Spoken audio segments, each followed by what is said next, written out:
Shalom, salam sejahtera untuk kita semua.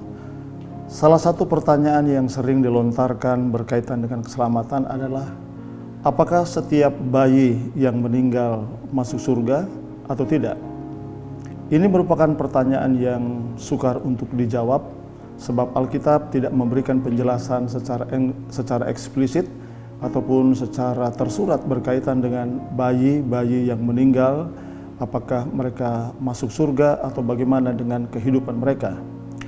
Saudara, di dalam Alkitab memang disebutkan Yesus pernah berkata, "Jangan melarang anak-anak ini datang kepadaku, sebab anak-anak inilah yang mempunyai kerajaan sorga." Kalau kita mengartikan anak-anak yang dimaksudkan oleh ucapan Yesus di situ adalah bayi, maka kita bisa memastikan bayi akan langsung masuk di sorga.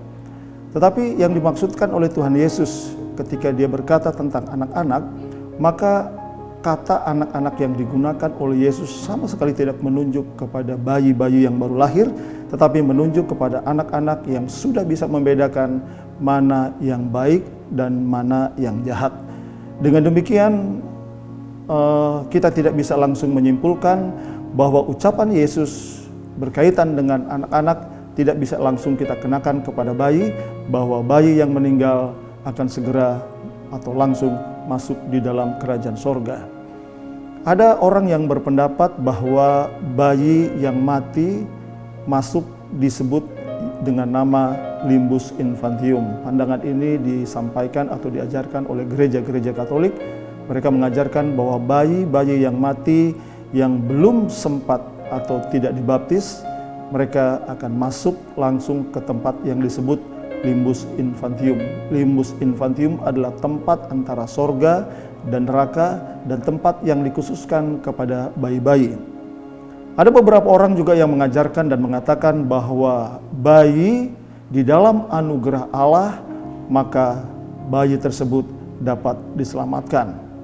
Kalau kita memegang pandangan ini, maka pandangan ini akan menimbulkan satu persoalan baru.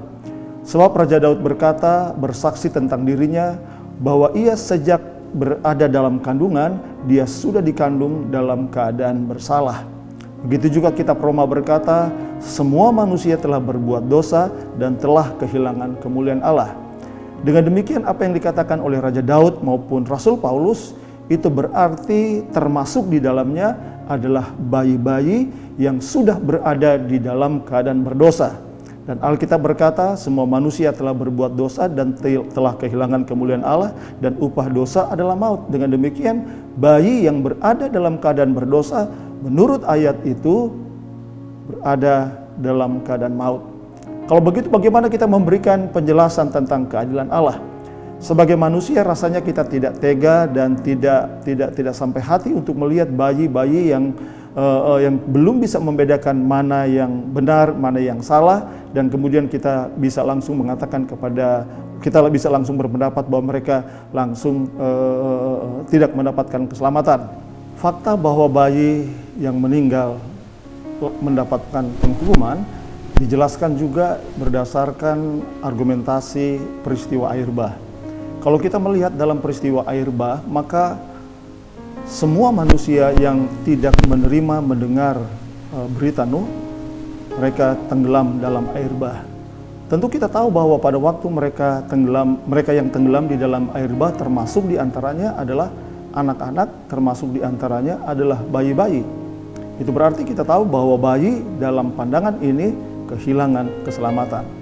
Kalau kita juga melihat peristiwa Sodom dan Gomora ketika Tuhan membumi hanguskan kota Sodom dan Gomora oleh karena kejahatan mereka, maka dapat dipastikan bahwa orang-orang yang binasa di kota Sodom dan Gomora termasuk diantaranya adalah bayi-bayi. Jadi berdasarkan keterangan Roma pasal 3 tentang semua manusia telah berbuat dosa, begitu juga pernyataan Daud bahwa dia dikandung dalam keadaan bersalah dan dilahirkan dalam keadaan berdosa, maka seperti yang Alkitab katakan, semua manusia telah berbuat dosa dan upah dosa adalah maut. Maka itu berarti bayi-bayi yang meninggal, yang tidak percaya kepada Allah, mereka tidak diselamatkan. Nah, ada satu pandangan yang lain berdasarkan di dalam pertama Korintus. Dalam 1 Korintus pasal 7 ayat 14 berkata demikian, Karena suami yang tidak beriman itu dikuduskan oleh istrinya, dan istri yang tidak beriman itu dikuduskan oleh suaminya. Andai kata tidak demikian, niscaya anak-anakmu adalah anak cemar, tetapi sekarang mereka adalah anak-anak kudus. Rasul Paulus memberikan sebuah pandangan dan sedikit jawaban untuk kita semua berkaitan dengan keselamatan bayi. Dalam ayat ini Alkitab berkata, Paulus berkata bahwa anak-anak yang terlahir dari keluarga orang yang percaya dikuduskan oleh iman dan kepercayaan dari orang tua mereka. Dengan demikian anugerah Allah, kasih karunia Allah yang turun kepada orang tua, maka akan turun juga kepada anak-anak mereka, sebab anak-anak mereka adalah anak-anak perjanjian. Dengan demikian berdasarkan 1 Korintus pasal 7 ayat 14 kita berkesimpulan bahwa anak-anak atau bayi yang lahir dari keluarga orang percaya, yang kemudian dalam anugerah Allah mereka meninggal dalam usia bayi, maka dapat dipastikan mereka dapat diselamatkan. Kemudian ada satu pandangan yang lain yang mengatakan bahwa Allah di dalam anugerah dan kasih karunia-Nya, Dia bisa menyelamatkan siapa saja berdasarkan kehendak bebasnya. Mereka berkata demikian, sama seperti Yeremia telah dipanggil dan dipilih oleh Allah sejak kandungan, Yohanes Pembaptis dipanggil dan dipilih oleh Allah sejak di dalam kandungan, maka Allah pun di dalam kedaulatannya, Dia bisa menentukan bayi-bayi yang meninggal dalam kasih karunia-Nya, apakah mereka yang lahir dari orang yang tidak percaya ataupun mereka yang lahir dari orang percaya. Berdasarkan kedaulatan Allah, mereka diselamatkan. Tuhan Yesus memberkati. Shalom.